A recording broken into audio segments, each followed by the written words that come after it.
Alex and the Vikings are making a contribution to Lights On that's going to fix about 400 cars. So you can imagine 400 cops, 400 drivers, meeting 400 times to have that transformed relationship. So we want to thank you, Alex, and thanks the Vikings for. Thank you very much, Mr. Mattison, Vikings organization. That's huge. Thank you. And Alex, just come back to you just one sec. When you first heard about the program, where was it, and how did you?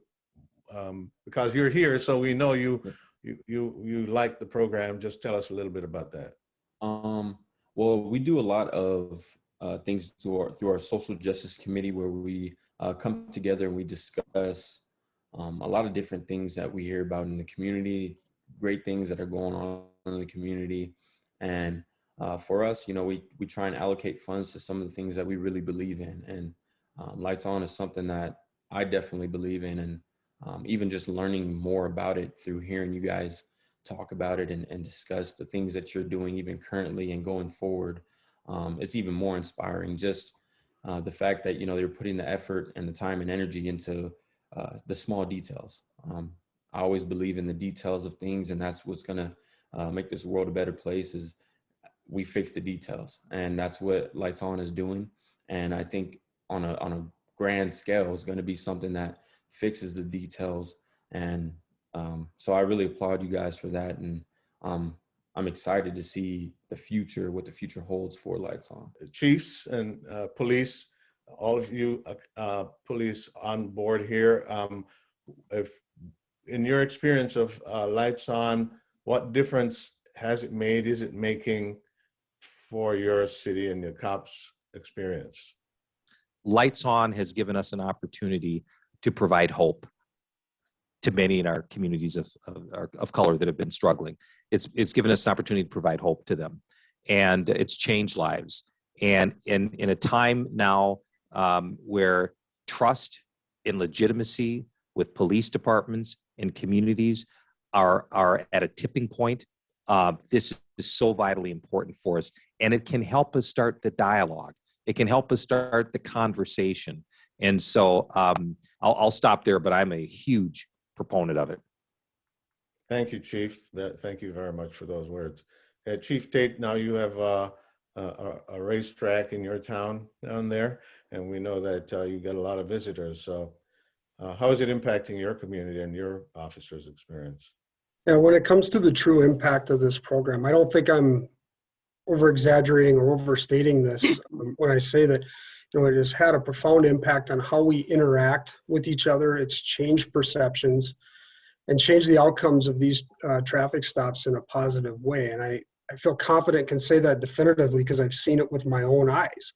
I get a kick out of watching some of the body camera footage of our officers' interaction. And I watched one just last week where a white officer pulls over a vehicle for a taillight, and the person driving is a person of color.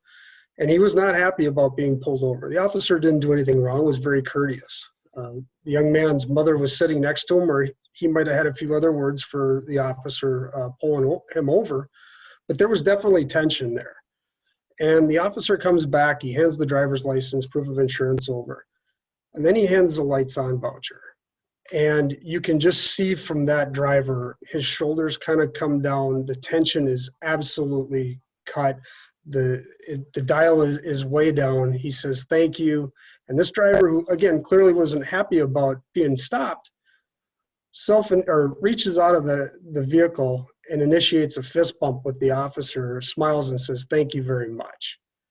Now, would that have happened? Would he have fist bumped that officer if he got a warning tag or a fix-it tag? I don't think so. And then I look at him driving away with his mom.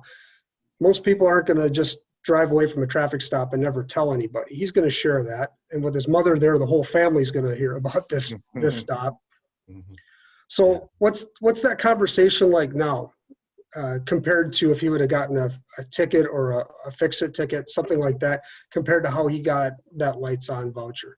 So it's even farther reaching than just that moment in time, that traffic stop. I think it's having a profound impact. And I don't want to overlook or underscore the impact it's having on officers. It is a win-win situation, this program. We don't always get that in law enforcement. This program works, and I know I want to do everything I can to help it push out to every police department we possibly can. So with that being said, I want to move on to Maddie. Maddie, my question to you is, why is social justice so important to you? And you have the platform, young man. For me, I feel more as an obligation to not only speak up for myself, but those people who feel like they don't have a voice. For those people who have been shushed for so long. For me, it started off when I saw Kaepernick, and that just lit a fire inside of me as far as speaking up and speaking out, and coming from a place where I felt like I didn't even have a voice. You know, I had a good conversation with my teammate Amir, and you know, he told me, because earlier on in the season or in the summer, I was just kind of feeling, you know, in a box. I was kind of feeling down in a way that I was holding in a lot of emotions. I was holding in a lot of thoughts, simply because I'm, you know, coming off of a rookie year. I don't have a voice. I don't have, you know, the authority to say this, to speak out on that. And you know, just coming to the realization that I do have a voice, and that everyone out there in this world has a voice, whether that's about social justice, whether that's about just something that they're passionate about. Everyone has a voice and shouldn't be ashamed to share it. And so for me, I thought, you know, it would contradict who I am if I didn't use my platform for something that I'm passionate about and speaking up about social justice. And, you know, it's been time for change. And just even things like Lights On is something that is a great foot in the door, a great start, a great first step towards that change that we want to see systemically and overall. So yeah, for me, it's something that I feel like is extremely important, not just for myself, but for our people and for the world to just wake up and open your eyes to everything that's going on. You know, I really appreciate that, because when I was reading about you, I was following you, reservations about what you should say on Twitter or social media, and then you overcame that because you had to be genuine, authentic, and transparent, and that helped the movement. That's helping people to heal, and they've seen a person like you move forward. And like you said, you felt like you was in a box, and now you're out of the box. And look at you now. We sit here on this panel. You're doing other things, and this is what it's about. You're touching a very diverse group, and when individuals see this here, they're going to look at Maddie, look at law enforcement, look at the community. So again, this is outcome oriented. You know, this is a deliverable. So I want to say thank you for being here, and thank everyone for being here. Maddie, you know, I've had some experience with this social justice piece. I applaud you guys and your committee and what you guys are doing in the community. But one thing that I'd like to continue, Chief Arradondo mentioned hope and courageous conversation, because we had to have some of those even when I was a player. Years ago, there were some in the Viking organization didn't think that KMOJ was a viable news sports outlet. We as a community had to make a decision, went upstairs on the second floor and said, hey, listen, if Larry Fitzgerald can't come in here and talk to us, we're not talking to anybody. So you have to have those courageous conversations. Minneapolis was the tipping point across the world for a lot of things. This program, starting in Minneapolis, can again be the tipping point of something that's so positive. You know, let's get our faith-based community in, continue to have the conversations, addressing systemic, overt racism and all of those things. I would also love to see this program, you know, and I know that some of the law enforcement folk can help get an audience with major city chiefs, major county sheriffs, Noble, IACP, and Maddie, you and your counterparts. I'll do whatever I can to get this in each NFL city, because Minneapolis is not the only place that's feeling the heartburn of strained relationships with law enforcement. So I would encourage you to take this back to the committee, talk to the guys. I mean, we even had to deal with things when we were players.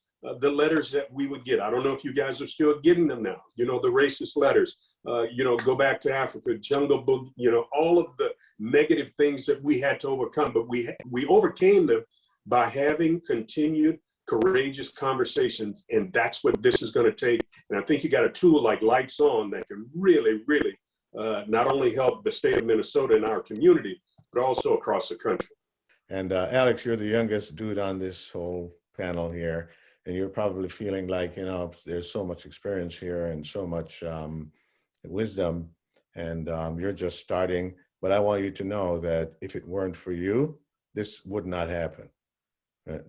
No matter how much wisdom is here, it is your charisma, your passion, your values, and your willingness to put your face on this Zoom grid that makes it worth happening, because you represent the future, you represent high capacity and ability, you represent passion and values, and that makes you in a unique place and time in your career, and in the view and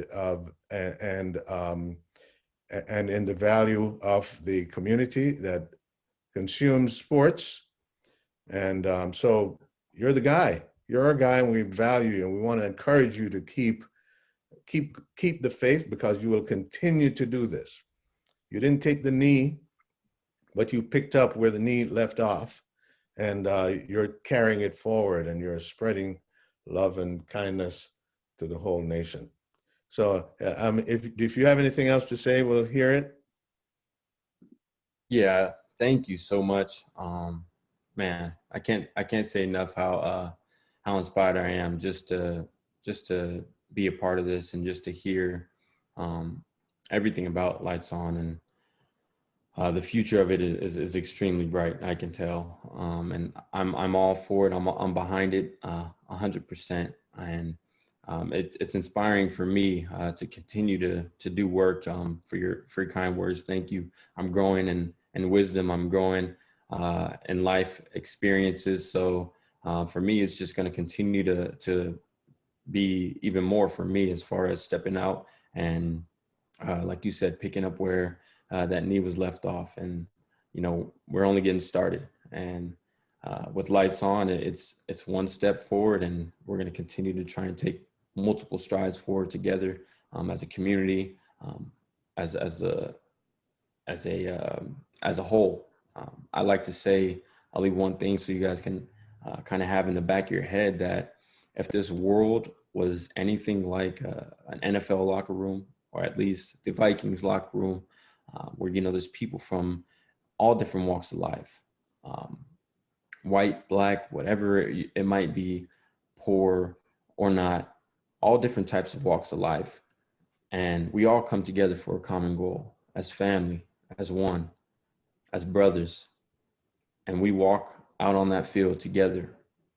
If we can all just embody that mentality of an NFL locker room, of any locker room, and especially the Minnesota Vikings locker room, then the world will be a better place. So I continue to strive to make that happen. And I know that you guys are on your end, and I'm supporting it 100% of the way. And thank you for all the work that you do. We're honored to be on your team. Thank you very much. Thank you. Matty, you're wise beyond your years, my friend. So don't discount that, because you're a young player. You know, leadership is not defined by the number of years that you've had in the league. So keep on keeping on, man. And tell Mama Pearl I said hello. I will, for sure. Well, we're all going to sit back and watch Lights On take off, and feel proud that we were able to make a difference. Thank you all. Thanks, everybody. Take care. Thanks, John. Thanks, everyone. Yeah. Chief. See you. Thank you.